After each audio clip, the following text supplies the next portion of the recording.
ఎంతమందికి my TDP ఉందో చేతులు పైకెత్తండి. అందరు ఎత్తుతారబ్బా. ఇప్పుడు వచ్చినప్పుడు నేను చూస్తా. మళ్ళీ మై టీడీపీ ఎందుకు తీసుకొచ్చో మీకు చెప్పాల్సిన అవసరం ఉంది. పాదయాత్రలో కార్యకర్తలను కలిసినప్పుడు ఒక్కటే అడిగారు, అయా మేము పార్టీని నమ్ముకున్న వారం అహర్నిశలు కష్టపడ్డాం, కానీ మమ్మల్ని గుర్తించాలి, ఆ బాధ్యత పార్టీ పైన ఉందని. ఈరోజు ఈ భూమిపైన లోకేష్ శాశ్వతం కాదు, కానీ తెలుగుదేశం పార్టీ అనేది శాశ్వతం, ఆ వ్యవస్థ అనేది శాశ్వతం. ఈరోజు గ్రామంలో ఉన్న బూత్ అధ్యక్షుడిని ఏకంగా పార్టీకి ఎలా అనుసంధానం చేయాలి, వాళ్ళు చేస్తున్న కార్యక్రమాలన్నీ నేరుగా పార్టీ ఎట్లా తెలుసుకోవాలి. ఈరోజు గౌరవ ముఖ్యమంత్రి గారు ఎవరే బూత్లో బాగా చేశాడు 10 పేర్లు చెప్పంటే ఏకంగా బటన్ నొక్కితే తెలిసే పరిస్థితి తీసుకొచ్చాం. అందుకే మై టీడీపీ విధానం పెట్టాం. మీరు చేస్తున్న ప్రతి కార్యక్రమం, ఈరోజు పార్టీ పిలిపించే కార్యక్రమాలు ఉన్నాయి, అది ఈరోజు మీరు చేస్తున్నారు. డోర్ టు డోర్ కార్యక్రమం చేస్తున్నారు. కొంతమంది అద్భుతంగా చేస్తున్నారు, కొంతమంది ఇంకా స్టార్ట్ అవ్వాల బండి. మా అక్కకి చెప్పి ఒక కర్ర కూడా ఇస్తాను నేనని, మొదలవకపోతే గట్టికిమ్మనా, పరిగెత్తాలా. ఇది మన అందరి బాధ్యత. లోకల్ బాడీ ఎన్నికలు కూడా వస్తున్నాయి. డోర్ టు డోర్ తిరగాల్సిన అవసరం మనందరి పైన ఉంది. ప్రజలతో మమేక్యం అవ్వాల్సిన అవసరం ఉంది. మనం చేస్తున్న మంచి పనులు చెప్పుకోవాల్సిన అవసరం ఉంది. సో మై టీడీపీ ద్వారా మనం ఇచ్చిన ప్రోగ్రాంలని మీరు అద్భుతంగా చేస్తున్నారు, మాకు డీటెయిల్స్ వస్తున్నాయి. మై టీడీపీ కాకుండా పార్టీ ఇచ్చిన కార్యక్రమాలు కాకుండా మీరు చేస్తున్న ఏ కార్యక్రమాలున్నా ఈరోజు ఫీడ్ అని ఉంది, లాస్ట్ ట్యాబ్ ఫీడ్ అని, అక్కడ మీరు అప్లోడ్ చేస్తే మీ సభ్యత్వ నంబర్కి లింక్ అయిపోతుంది. సో మేము అక్కడ చూడొచ్చు, ఓహో పార్టీ పిలిపించిన కార్యక్రమాలే కాదు మిగతా కార్యక్రమాలు కూడా అద్భుతంగా చేశారు. ఎందుకంటే కార్యకర్తనే అధినేతని పిలిపించినప్పుడు కార్యకర్తలు గుర్తించాల్సిన బాధ్యత మీ లోకేష్ పైన ఉంది. అందుకే ఈ మై టీడీపీ విధానం తీసుకొచ్చాం. అనుసంధానం అవ్వండి, కలిసికట్టుగా పనిచేద్దాం. వ్యక్తులు ముఖ్యం కాదు, తెలుగుదేశం పార్టీ ముఖ్యం. అది దయచేసి గుర్తుపెట్టుకోమని ఇక్కడున్న కార్యకర్తలందరికీ నేను పిలిపిస్తున్నాను. ఇంతేకాకుండా నామినేటెడ్ పోస్టులని భర్తీ చేశాం.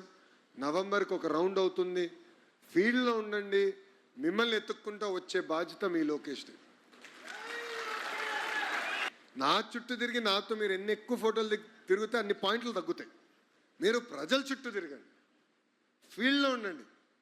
బూత్ అవ్వచ్చు, యూనిట్ అవ్వచ్చు, క్లస్టర్ అవ్వచ్చు, ఫీల్డ్లో తిరగండి. పెన్షన్ ఇవ్వండి, ఎవరు వెళ్ళొద్దంటున్నారు. సో కార్యక్రమాల్లో పాల్గొండి, యాక్టివ్గా ఉండండి. మిమ్మల్ని ఎత్తుక్కుంటా నేను వస్తా, పార్టీ వస్తుంది, సముచిత స్థానం కల్పించే బాధ్యత మాది మాది మాది అని ఈ సభాముఖంగా హామీ ఇస్తున్నాం. ఈరోజు ఆంధ్ర రాష్ట్రంలో వింత పరిస్థితులు ఉన్నాయి. ఎందుకంటే ఒక పక్కన మనం అద్భుతంగా అభివృద్ధి చేసుకుంటూ వెళ్తున్నాం, కానీ మన దౌర్భాగ్య స్థితి ఏంటంటే ఒక సైకో మనకి మాజీ ముఖ్యమంత్రిగా ఉంటాం. ఇప్పుడు ఒక ముఖ్యమంత్రి హోదాలో, ఎందుకంటే అన్నగారు ముఖ్యమంత్రి అయిన తర్వాత నేను పుట్టినవాడిని, కరెక్ట్గా 20 రోజుల్లో నేను పుట్టా. అధికారం పోతాం కొత్త కాదు, అధికారం వస్తాం కొత్త కాదు, కానీ ఒక ముఖ్యమంత్రి గారు అంటే సబ్జెక్ట్ మీద అద్భుతమైన గ్రిప్ ఉంటుంది. ఇప్పుడు బాబు గారు ఇరిగేషన్ గురించి చెప్తుంటే మొదటి 3 నిమిషాలు నాకు అర్థమవుతుంది, దాని తర్వాత నేనే తల గోక్కుంటా. ఇది పాఠాలు చెప్పించుకోవాలి అబ్బా ఇరిగేషన్ పైన, ఎందుకంటే నేర్చుకోవాలి. అన్నిట్లో నేను పర్ఫెక్ట్ కాదు. కానీ ఈరోజు దౌర్భాగ్య స్థితి ఏంటంటే ఆంధ్ర రాష్ట్రంలో ఒక మాజీ ముఖ్యమంత్రి సైకో ఏపీపీఎస్సికి డిఎస్సికి తేడా తెలియదు. నేను స్టన్ అయ్యా. నేను హౌస్లో ఉన్నా, మా వాడు ఒకడు మెసేజ్ పెట్టాడు, సార్ సైకో ఇది చెప్పాడని. నేను జోక్ ఏమో అని, రే జోక్ క్వశ్చన్ మార్క్ అని పెట్టా. మనోడు వీడియోనే పంపించాడు. 5 సంవత్సరాలు ముఖ్యమంత్రిగా చేసిన వ్యక్తి ఏపీపీఎస్సికి డిఎస్సికి తేడా తెలీదా? అప్పుడు నేను ఎన్ని పేజీలు తిప్పినా, ఎన్ని ఇన్స్టాగ్రామ్ పోస్టులు ఇచ్చినా అప్పుడు అర్థమైంది, కనీసం అవగాహన లేని వ్యక్తి ఆంధ్ర రాష్ట్రానికి ముఖ్యమంత్రి అవుతే ఎలాంటి పరిస్థితులు వస్తాయో అదొక అద్భుతమైన ఉదాహరణ. అయ్యా 5 సంవత్సరాలు ఒక్క డిఎస్సి చేయాల, ఒక్క టీచర్ పోస్ట్ భర్తీ చేయాల, వర్టికల్ హారిజాంటల్ రిజర్వేషన్ అంటే ఏంటో అర్థమవుదాయనికి. నేను శాసనసభ సాక్షిగా అన్నిటికీ సమాధానం చెప్పా, ఛాలెంజ్ చేశా. ఈరోజు కూడా ఛాలెంజ్ చేస్తున్నా, అయ్యా సైకో టైం డేట్ నువ్వు ఫిక్స్ చేయి, చర్చకు నేను వచ్చేదానికి సిద్ధం, నువ్వు సిద్ధమా అని అడుగుతున్నా. అరే ఇది 5వ సారి ఛాలెంజ్ చేస్తున్నా. ఒకే తాడేపల్లి కొంపలో కూర్చుంటాం కాదు, బయటికి రా చర్చకి. అరే ఏం తప్పు చేయాల, 16,000 పోస్టులు ఇచ్చాం, మీరు కోర్టుకు వెళ్ళారు, కేసులు వేశారు, కోర్టు ఎక్కడ మమ్మల్ని తప్పట్ల, ఏకంగా నోటిఫికేషన్ ఇచ్చి ఎగ్జామ్ ముందల 150 కేసులు వేశారు, ఎక్కడ నోటిఫికేషన్ ఆగల. 16,000 మంది టీచర్లకు ఇచ్చాం. ఈరోజు శాసనసభ్యులు వెళ్ళి ఒక్కొక్క టీచర్ని కలుస్తుంటే ఎంత స్టోరీ. దయనీయమైన పరిస్థితి నుంచి వచ్చిన వారు చాలా కష్టపడ్డారు. 5 సంవత్సరాలు ఒక్క టీచర్ పోస్ట్ రాలేదే అనే బాధ. కష్టపడ్డారు, చదివారు, టెట్ రాశారు, చివరికి డిఎస్సి రాసి ఈరోజు టీచర్ వస్తే వాళ్ళని అవమానిస్తారు. ఎంత అన్యాయం ఒకసారి ఆలోచించండి. అంటే వాళ్ళ అబద్ధాలు ఎంత బాగా చెప్తారనే దానికి ఇది ఒక ఉదాహరణ. వాస్తవం నిజం కూడా మనం అంత బాగా చెప్పలేం బా. అందుకే అప్రమత్తంగా ఉండాలి. వాళ్ళు చెప్తున్న అబద్ధాలని తిప్పికొట్టాలి. ఇంకొక ఉదాహరణ కూడా చెప్తా. ఆసిలర్ మిత్తల్ స్టీల్ ప్లాంట్ వచ్చింది అనకాపల్లికి. నాకు ఆదిత్య మిత్తల్ తెలుసు, ఇమీడియట్గా కాల్ పెట్టుకున్నాను, మీరు రావాలని బలవంతం చేశారు. చివరికి వచ్చాడు, బయటకు వచ్చింది, వస్తుందని. అప్పుడు ఈ సైకో ప్రెస్ మీట్ పెట్టి ఎందుకు వస్తుంది, ఒరిస్సాకి వెళ్ళింది, అక్కడ ఉంది, ఇక్కడ ఉంది, ఆంధ్రాకి ఎక్కడి నుంచి వస్తుంది అన్నాడు. నేను నవ్వుకున్నా, టైం వచ్చింది అబ్బా, డోంట్ వరీ, లండన్ నుంచి మందులు కూడా తెప్పించాలి నీకు అనుకున్నా. దాని తర్వాత కరెక్ట్గా కట్ అయింది, శంకుస్థాపన చేస్తున్నాం. ఆయనే ప్రెస్ మీట్ పెట్టి నేనే తీసుకొచ్చా, నేనే భూమి ఇచ్చా, నేనే రాయబారం చేశా, నేనే ఇన్సెంటివ్స్ ఇచ్చానని చెప్పే పరిస్థితి. అంటే ఎన్ని అబద్ధాలు చెప్తారనేది ఒక అద్భుతమైన ఉదాహరణ. సేమ్ థింగ్ గూగుల్ మనం తీసుకొస్తే నేను తీసుకొచ్చా, ఆసిలర్ నేను తీసుకొచ్చా అంటే నేను తీసుకొచ్చా. అంటే ఎలాంటి అబద్ధాలు చెప్తారనేది ఇది ఉదాహరణ. అందుకే కార్యకర్తలందరూ అప్రమత్తంగా ఉండాలి, ప్రజల్లో తిరగాలి, ప్రజలతో మమేక్యం అవ్వాలి. అదే మనందరికీ శ్రీరామ రక్షం. మీ అందరూ తెలుసు 2019లో 1980 తర్వాత గెలవని నియోజకవర్గంలో మంగళగిరిలో నేను పోటీ చేశాను. 5,300 ఓట్లతో ఓడిపోయా. ఈరోజు ఆంధ్ర రాష్ట్ర చరిత్రలోనే 3rd హైయెస్ట్ మెజారిటీ, 91,000 మెజారిటీతో నేను గెలుస్తాం జరిగింది. చాలామంది కార్యకర్తలు, నాయకులు నన్ను అడిగారు, అన్న మీరు ఎట్టా గెలిచారంటే నేను ఒకటే చెప్పా, ప్రజల్లోకి వెళ్ళా. ఒక బాండ్ ఏర్పడింది నాకు మంగళగిరి ప్రజలకి. అది ఇంకా జీవితాంతం ఎవరు తెంచలేరు. వాళ్ళ కష్టకాలాల్లో నిలబడా, ఇంట్లో పెళ్ళుంటే అండగా నిలబడ్డా. ఆ ఎమోషనల్ కనెక్షన్ అనేది చాలా చాలా అవసరం. ఇక్కడున్న కార్యకర్తలు అందరికీ చెప్తున్నా, కేవలం అభివృద్ధి అంటే కేవలం సంక్షేమం మనం గెలిపిస్తుందంటే చాలా పొరపాటు పడుతున్నారు. ప్రజలతో మమేక్యం అవ్వండి, కలవండి, వాళ్ళ సమస్యలు ఉంటే తెలుసుకోండి, వచ్చి అక్కతో పోరాడండి. ఎందుకు వదిలిపెడతారు మీరు? ఇది ఉంది మాకు, మీరు ఎందుకు చేయరు అని పోరాడండి. ఎందుకు చెప్తున్నాను, మా మంగళగిరి వాళ్ళు నన్ను వదిలిపెట్టరబ్బా, లేదంటే వాట్సాప్లో కొడతారు. రండి పోరాడండి, తలుపులు తట్టండి, సమస్య పరిష్కరించే వరకు మీరు వదిలిపెట్టండి. ఆ బాధ్యత ఇక్కడున్న క్లస్టర్ యూనిట్ బూత్ గ్రామ మండల పార్టీ అధ్యక్షులందరిపైన ఉంది. కలిసికట్టుగా పనిచేద్దాం, ప్రజలతో మమేక్యం అవుదాం, ప్రజల సమస్యలు తెలుసుకుందాం, అది పరిష్కరించుదాం. దేవుడు కూడా అన్ని కోరికలు తీర్చలేడు, మనం మనుషులమే. కానీ మనవంతు మనం ప్రయత్నించాలి, ఆర్నిసలు మాట్లాడాలి. అది దయచేసి గుర్తుపెట్టుకోవాలని ఇక్కడున్న కార్యకర్తలందరికీ నేను పిలిపిస్తూ మిమ్మల్ని అందరిని ఒక్కటే కోరుతున్నా, త్వరలో లోకల్ బాడీ ఎలక్షన్స్ వస్తాయి. కార్పొరేషన్స్, మున్సిపాలిటీసు, ఎంపీటీసీ, జెడ్పీటీసీ, పంచాయతీ ఎన్నికలన్నీ సక్రమంగా మనం నిర్వహించబోతున్నాం.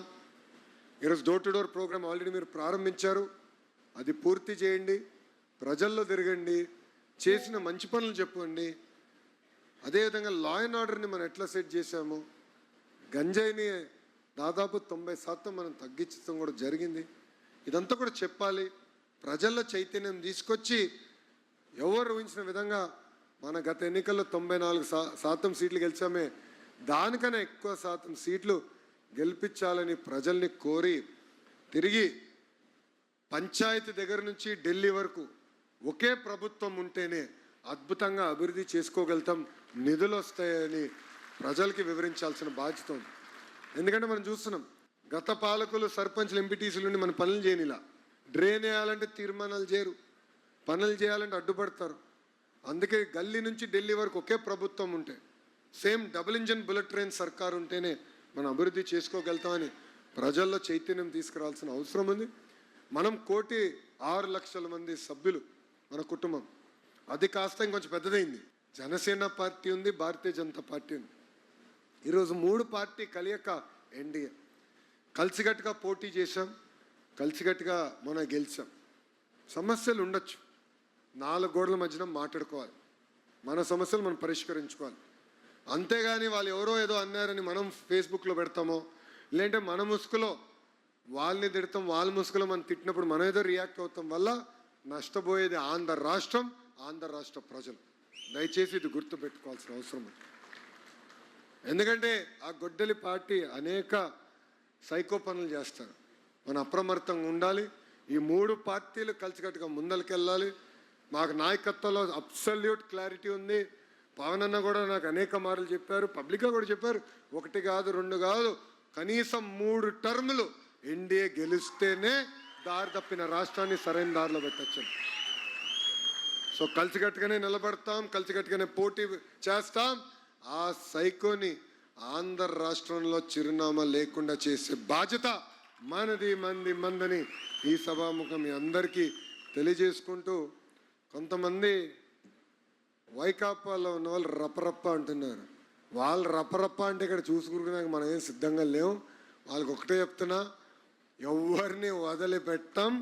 చట్టాన్ని కానీ ఉల్లంఘిస్తే బొక్కలో వేసే బాధ్యత నాది.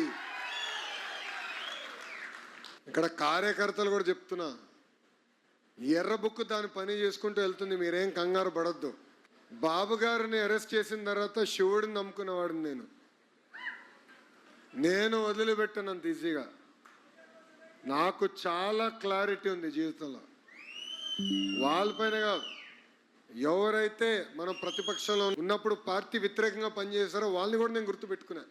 నాకు చాలా క్లారిటీ ఉంది. నేను ఎక్కడ ఎవరిని వదిలిపెట్టాను. ఎందుకంటే నమ్ముకున్న సిద్ధాంతాల కోసం మనందరం పోరాడాం, మనందరం కేసులు పెట్టించుకున్నాం, మనలో కొంతమంది జైలుకి వెళ్ళాం. ఈరోజు మనం ప్రతిపక్షంలో ఉన్నప్పుడు మనకు వ్యతిరేకంగా పనిచేసిన వాళ్ళు ఈరోజు మళ్ళీ తిరిగి రావాలని ప్రయత్నిస్తున్నారు. వాళ్ళందరికీ ఒకటి చెప్పా, నో ఎంట్రీ, హౌస్ఫుల్. నాయకులు తయారు చేసే పార్టీ యూనివర్సిటీ ఒక తెలుగుదేశం పార్టీ. చివరిగా కార్యకర్తలను ఒక విషయం కోరుతున్నాం. 2019 నుంచి 24 వాళ్ళు దొంగ కేసులు పెట్టారో అవన్నీ ఒక పద్ధతి ప్రకారం న్యాయబద్ధంగా మేము పోరాడి తీసేస్తాం జరుగుతుంది. ఇప్పటికీ సుమారుగా 75% కేసులు తీసేసాం. ఎక్కడైనా కేసులు పెండింగ్ ఉంటే దయచేసి మీరు ఇంట్లో పడుకుంటే నాకు ఎటు తెలుస్తుంది స్వామి, మీ ఎఫ్ఐఆర్లు తీసుకోండి, అక్కని కలవండి, పార్లమెంట్ పార్టీ అధ్యక్షుడిని కలవండి, జోనల్ కోఆర్డినేటర్ కలవండి. పార్టీ ఆఫీస్లో ఒక వ్యవస్థనే పనిచేస్తుంది. కలిసి ఆ కేసులు తీపించుకోవాల్సిన బాధ్యత మనందరిపైన ఉంది. అది హెచ్ఎం గారు కూడా బాధ్యత పెట్టా. సెకండ్, గతంలో నీరు చెట్టు ఉపాధి హామీ బిల్స్ ఏమైనా పెండింగ్ ఉంటే పార్టీ ఆఫీస్ తెలియజేయండి. ఇప్పటికీ 99% బిల్స్ మేము క్లియర్ చేస్తాం జరిగింది. మాకు తెలిసినంత వరకు మనం క్లియర్ చేసాం, తెలియని బిల్స్ మనం చేయలేం.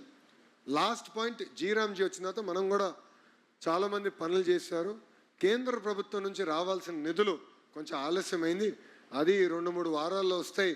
అది కూడా క్లియర్ చేసే బాధ్యత మేము తీసుకుంటామని ఈ సభాముఖంగా మీ అందరికి తెలియజేసుకుంటూ, కార్యకర్తలందరికీ ఒకటే పిలిపిస్తున్నాం, ప్రజలు నమ్ముకోండి, ప్రజలతో మమేక్యం అవ్వండి, ఒక ఎమోషనల్ కనెక్షన్, ఎమోషనల్ బాండ్ ఏర్పాటు చేసుకోండి. అది మీకు శ్రీరామరక్ష, నాకు శ్రీరామరక్ష. అంతేగాని అధికారం వచ్చిందని కాలర్ ఎగిరేస్తే అదే కాలర్ ప్రజలు పట్టుకుంటారు. ఈరోజు అందుకే గొడ్డలి పార్టీ నాయకులు బయటకు వచ్చే పరిస్థితిలే, ప్రజల్లో తిరిగే పరిస్థితిలే. ఎందుకంటే ప్రజలు పట్టుకుంటారు, నిర్మమాటంగా ప్రశ్నిస్తారు. సో అది గుర్తుపెట్టుకోవాలని కార్యకర్తలందరినీ నేను కోరుకుంటూ, నాకు ఇంత అద్భుతమైన అవకాశం ఇచ్చిన ఈ పసుపు సైన్యానికి పేరు పేరున నా ఉదయపూర్వక ధన్యవాదాలు తెలుపుకుంటూ మీ అందరి దగ్గర నుంచి సెలవు తీసుకుంటున్నాం. జై తెలుగుదేశం, జై తెలుగుదేశం. చంద్రబాబు నాయుడు గారి నాయకత్వం, చంద్రబాబు నాయుడు గారి నాయకత్వం. జోహార్ అన్న ఎన్టీఆర్, జోహార్ అన్న ఎన్టీఆర్. జై హింద్. కార్యకర్తలందరికీ ఒక విజ్ఞప్తి, చివరి కార్యకర్తతో ఫోటో దిగిన తర్వాతనే నేను వెళ్తాను.